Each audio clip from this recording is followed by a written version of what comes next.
એટલે મારી ભગવતી આ ખોડિયાર મૈયારડ નું રૂપ લઈને જૂનાની બજારની માલિપા મય વેચવા માટે જૂનાના સિપાહીઓ આમ ભાળી ગયા જઈ અને જૂનાના ધણીને કીધું કોઈ ચારણી જોગમાં આપડા બજારની માલિપા મય વેચવા માટે ચારણની દીકરી આવી છે. જૂનાનો ધણી ક્યાં બોલાવો.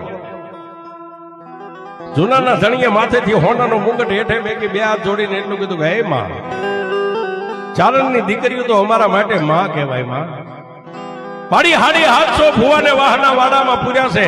કોઈ ભુવો અત્યાર સુધી ગરવાનું ગોતું ઉકેલી નથી ગયો, પણ તમે કઈ જાણતા કે હું નથી જાણતી. તો જો તારે ગરવાનું ગોતું કાઢવું હોય ને તો આટકોટ અને ગોંડલની વચ્ચે કાનપર ગામ છે ને કાનપર ગામના સીમાડાની માથે ભાદર નદીના કાંઠે મેંદા જોગરાણાનો નેહ પડ્યો છે. એને લઈ આવી તો એની ખોડિયાર ગોતું કાઢી.